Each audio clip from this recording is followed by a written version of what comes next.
مغربی میڈیا غزہ کے مسئلے پہ آزاد ہے.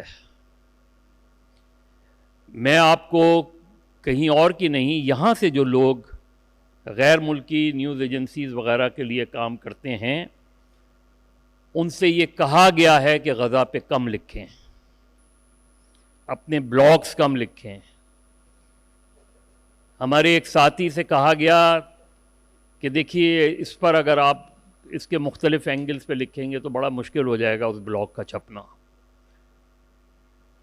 تو انہوں نے بہتر سمجھا کہ ان کے لیے پھر لکھنا چھوڑ دیا انہوں نے.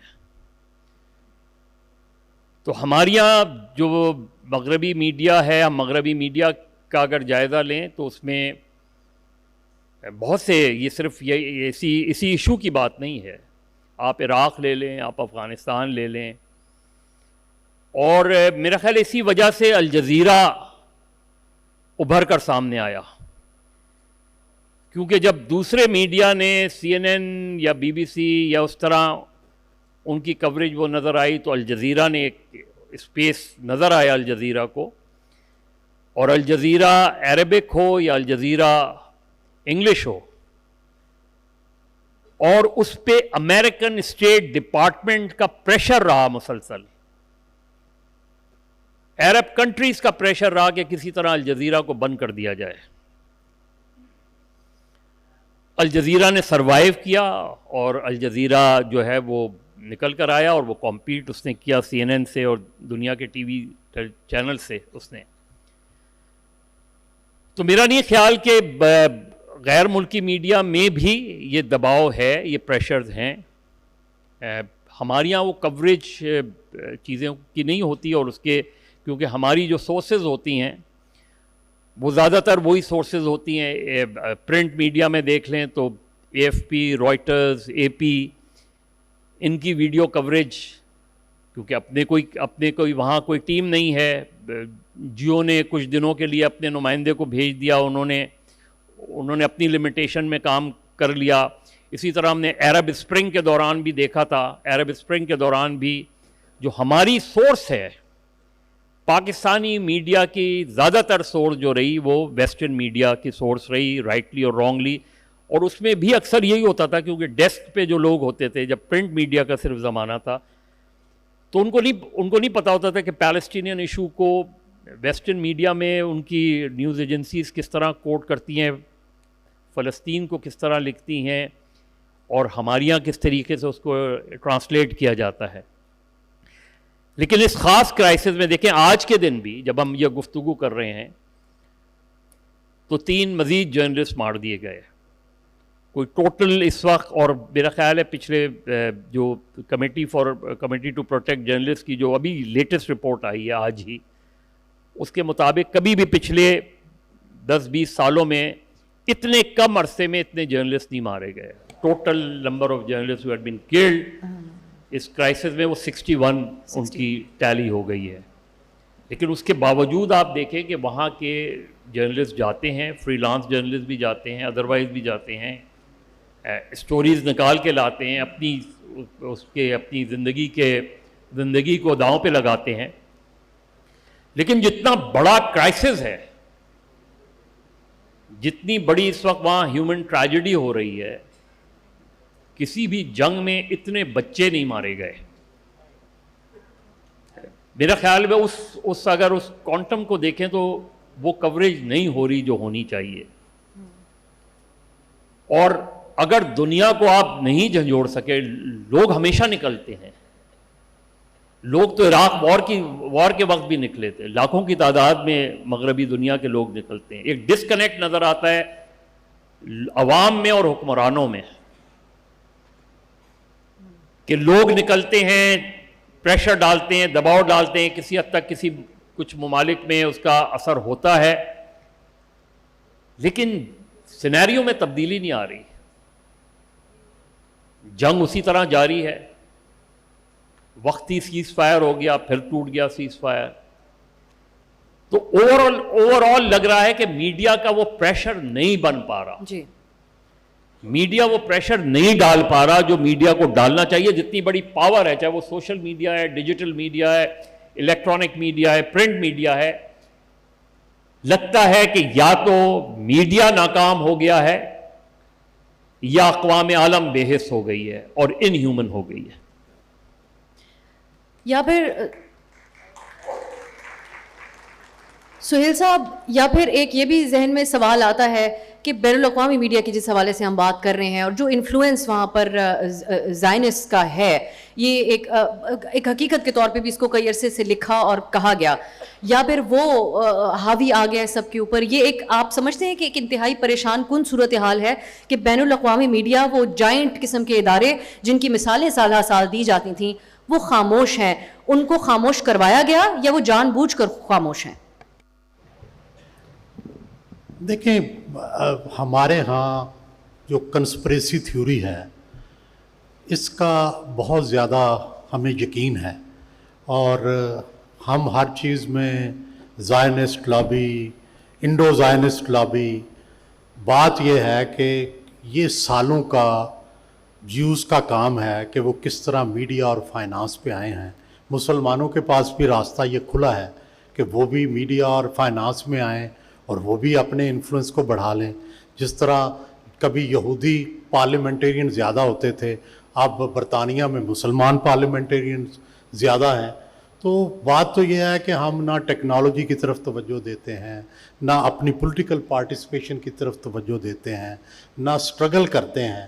صرف کنسپریسی کے زور پہ نہیں بات چلے گی.